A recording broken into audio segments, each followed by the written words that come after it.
शांति। 25 नवंबर 2022। अभी पढ़ेंगे प्यारे प्यारे मीठे मीठे शिव बाबा की मुरली।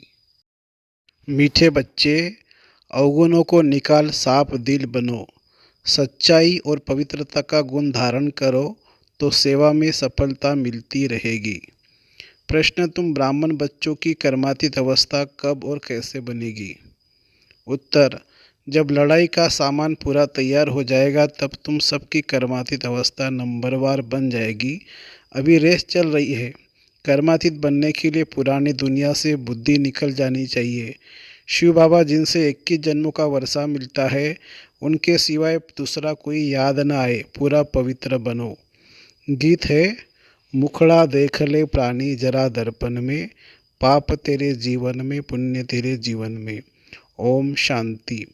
जबकि बेहद का बाप बच्चों को मिला है और बच्चों ने पहचाना है, अब हर एक महसूस करते हैं कि हम कितना पापात्मा थे और कितना पुण्य आत्मा बन रहे हैं। जितना जितना श्रीमत पर चलेंगे उतना ज़रूर बाप को फॉलो करेंगे।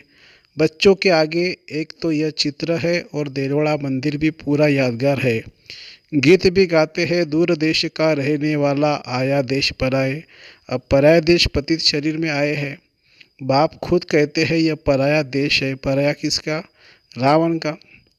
तुम भी पराये देश अथवा रावण राज्य में हो।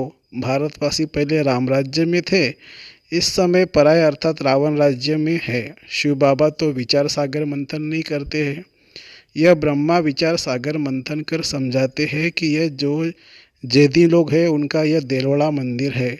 यह जो चैतन्य होकर गए उनका ही जड़ यादगार है। आदि देव आदि देवी भी बैठे हैं, ऊपर में स्वर्ग है। अब अगर जो उन्हों के भगत है, उन्हों को ज्ञान मिले तो अच्छी तरह समझ सकते हैं कि बरोबर नीचे राजयोग की शिक्षा ले रहे हैं, ऊपर में भी प्रवृत्ति मार्ग, नीचे में भी प्रवृत्ति मार्ग। कुंवारी कन्या, अधर का कन्या का चित्र भी है, अधर कुमार और कुमार भी है। तो मंदिर में आदि देव ब्रह्मा भी बैठा है और बच्चे भी बैठे हैं। अब तुम समझ गए हो कि ब्रह्मा सरस्वती भी राधे कृष्ण बनते हैं। ब्रह्मा की आत्मा ही बहुत जन्मों के अंत का जन्म है।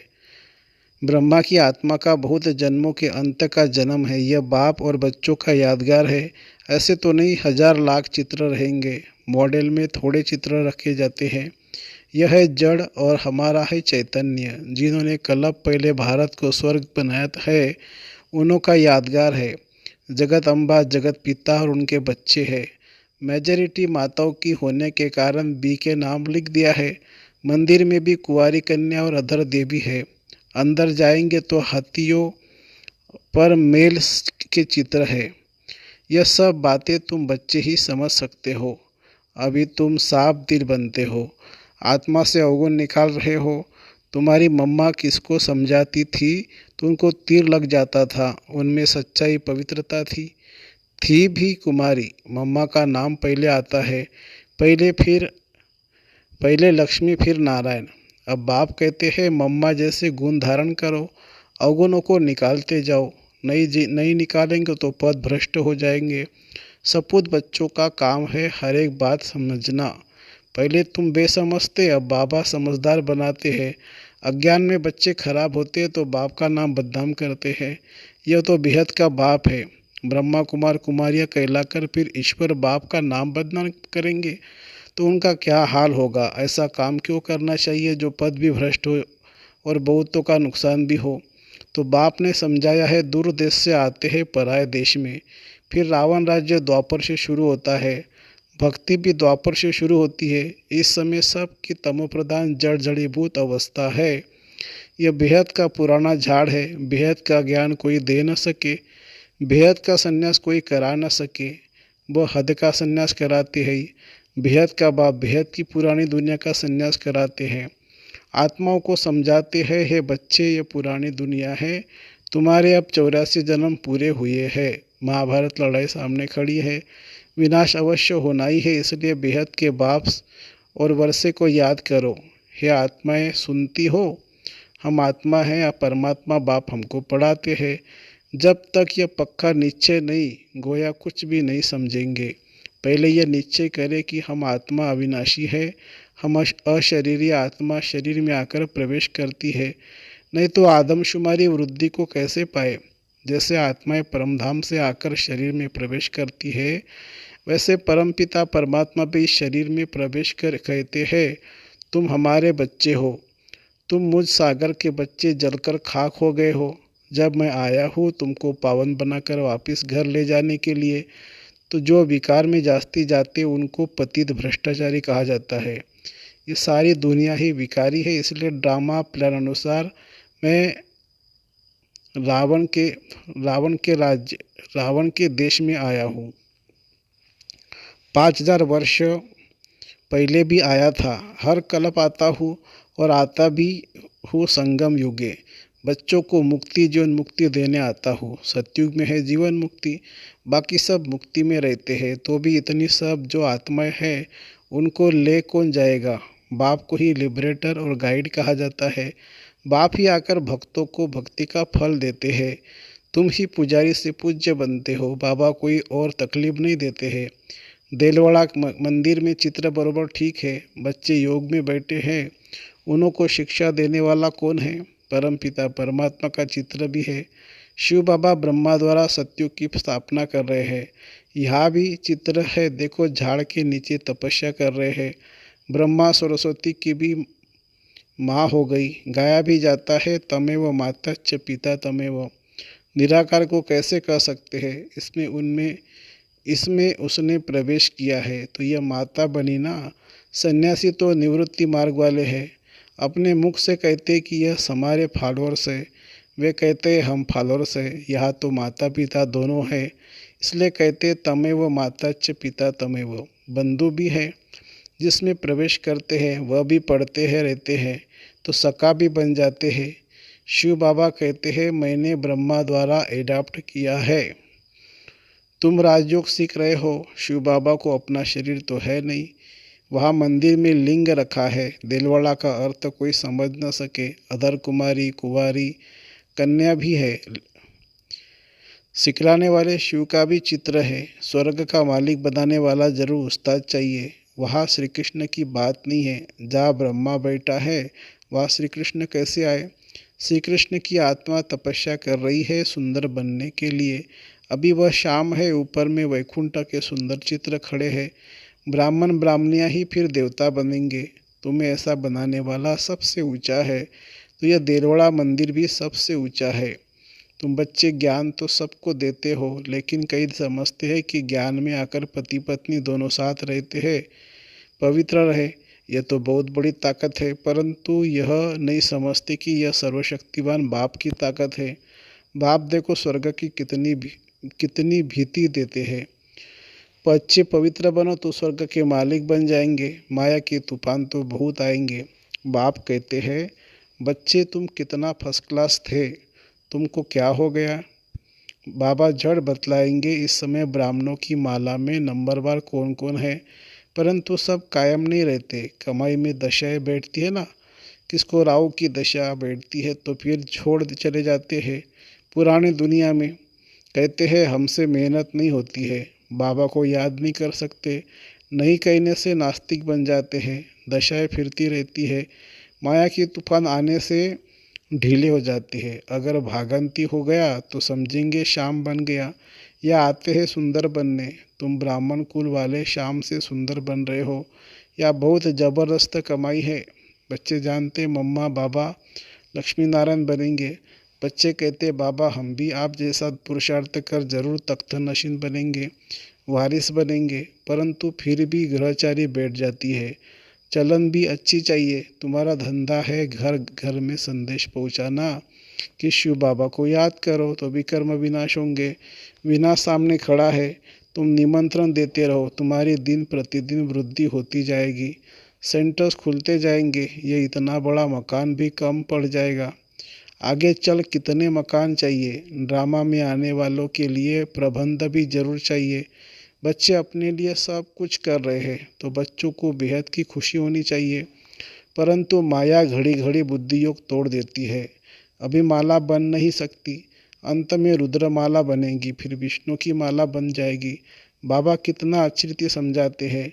अम्बा के मंदिर के आगे भी अपना सेंटर होना चाहिए जो सबको समझाया जाए। तो अभी यह ज्ञान ज्ञानेश्वरी है, वहाँ भी भीड़ मच जाएगी। तुम सिर्फ काम करो, पैसे छम छम कर आ जाएंगे। ड्रामा में पहले से नूंदा हुआ है। तुम 10 सेंटर खोलो, बाबा ग्राहक दे देंगे। परंतु सेंटर ही नहीं खोल सकते। कलकत्ते जैसे शहर में तो बहुत सेंटर खुलने चाहिए। हिम्मत बच्चे, मदद बाप, किसको भी टच कर देंगे। काम तुमको करना है। बहुरूपी के बच्चे, तुम बहुरूप धारण कर यह सर्विस कर सकते हो। कहाँ भी जाकर बहुतों का कल्याण कर सकते हो। जैनियों की भी सर्विस करनी है। बहुत बड़े बड़े जैनी हैं, परंतु बच्चों की इतनी विशाल बुद्धि नहीं है जो सर्विस करे। कुछ देहाभिमान रहता है। अच्छा, मीठे मीठे सिक्के लदे बच्चों प्रति माता पिता बाप दादा का याद प्यार और गुड मॉर्निंग। रूहानी बाप की रूहानी बच्चों को नमस्ते। हम रूहानी बच्चों की रूहानी माता पिता बाप दादा को याद प्यार, गुड मॉर्निंग और नमस्ते बाबा, नमस्ते। धारणा के लिए मुख्य सार, बाप का बनकर माया के वश नहीं होना है। कर्मातीत बनने का पुरुषार्थ करना है। बाप को भूल नास्तिक नहीं बनना है। दूसरी पॉइंट, बेहद बुद्धि से बेहद का संन्यास करना है। बेहद खुशी में रहकर विशाल बुद्धि बन सेवा करनी है। वरदान, दिल की समीपता द्वारा सहयोग का अधिकार प्राप्त कर उमंग उत्साह में रहने वाले तीव्र पुरुषार्थी भव। जो बच्चे दूर बैठे भी सदा बाप के दिल के समीप है, उन्हें सहयोग का अधिकार प्राप्त है और अंत तक सहयोग मिलता रहेगा। इसलिए इस अधिकार की स्मृति से भी कभी न तो कमज़ोर बनना, न दिल शिकस्त बनना, न पुरुषार्थ में साधारण, न पुरुषार्थी बनना। बाप कंबाइंड है, इसलिए सदा उमंग उत्साह से तीव्र पुरुषार्थी बन आगे बढ़ते रहना। कमजोरी व दिल शिकस्तपन बाप के हवाले कर दो। अपने पास सिर्फ उमंग उत्साह रखो। स्लोगन है, श्रीमत के कदम पर कदम रखते चलो तो संपूर्णता की मंजिल समीप आ जाएगी। श्रीमत के कदम पर कदम रखते चलो तो संपूर्णता की मंजिल समीप आ जाएगी। मातेश्वरी जी के अनमोल महावाक्य। सत्वगुणी, रजोगुणी, तमोगुणी ये 3 शब्द कहते हैं। इसको यथार्थ समझना जरूरी है। मनुष्य समझते ये तीनों गुण इकट्ठे चलते रहते हैं, परंतु विवेक क्या कहता है? क्या यह तीनों गुण इकट्ठे चले आते हैं व तीनों गुणों का पाठ अलग अलग युग में होता है? विवेक तो ऐसे ही कहता है कि यह तीनों गुण इकट्ठे नहीं चलते। जब सतयुग है तो सतोगुण है, द्वापर है तो रजोगुण है और कलयुग है तो तमोगुण है। जब सतो है तो तमो रजो नहीं, जब रजो है तो फिर सतोगुण नहीं। यह मनुष्य तो ऐसे ही समझ कर बैठे हैं कि यह तीनों गुण इकट्ठे चलते आते हैं। यह बात कहना सरासर भूल है। वो समझते जब मनुष्य सच बोलते हैं, पाप कर्म नहीं करते तो वह सतोगुणी होते हैं। परंतु विवेक कहता है, जब हम कहते हैं सतोगुण तो इस सतोगुण का मतलब है संपूर्ण सुख गोया सारी सृष्टि सतोगुणी है। बाकी ऐसे नहीं कहेंगे कि जो सच बोलता है वो सतोगुणी और जो झूठ बोलता है वो कलयुगी तमोगुणी। ऐसे ही दुनिया चलती आती है। अब जब हम सतयुग कहते हैं तो इसका मतलब है सारी सृष्टि पर सतोगुण सतोप्रधान चाहिए। हाँ, कोई समय सतयुग था जहाँ सारा संसार सतोगुणी था। अब वो सतयुग नहीं है, अभी तो है कलयुग दुनिया। गोया सारी सृष्टि पर तमोप्रधानता का राज्य है। इस तमोगुणी समय पर फिर सतोगुण कहाँ से आया? अब है घोर अंधियारा, जिसको ब्रह्मा की रात कहते हैं। ब्रह्मा का दिन है सतयुग और ब्रह्मा की रात है कलयुग। तो हम दोनों को मिला नहीं सकते। इस कलयुगी संसार को असार संसार क्यों कहते हैं? क्योंकि इस दुनिया में कोई सार नहीं है, माना कोई भी वस्तु में वह ताकत नहीं रहती, अर्थात सुख शांति पवित्रता नहीं है। तो इस सृष्टि पर कोई समय सुख शांति पवित्रता थी, अब वो ताकत नहीं है, क्योंकि इस सृष्टि में 5 भूतों की प्रवेशता है। इसलिए ही इस सृष्टि को भय का सागर अथवा कर्म बंधन का सागर कहते हैं। इसलिए ही मनुष्य दुखी हो परमात्मा को पुकार रहे हैं। परमात्मा हमको भव सागर से पार करो। इससे सिद्ध है कि जरूर कोई अभय अर्थात निर्भयता का भी संसार है जिसमें चलना चाहते हैं। इसलिए संसार को पाप का सागर कहते हैं, जिससे पार कर पुण्य आत्मा वाली दुनिया में चलना चाहते हैं। तो दुनियाएं दो है, एक सतयुगी सार वाली दुनिया, दूसरी कलयुगी असार की दुनिया। दोनों दुनिया इस सृष्टि पर होती है। अच्छा, ओम शांति।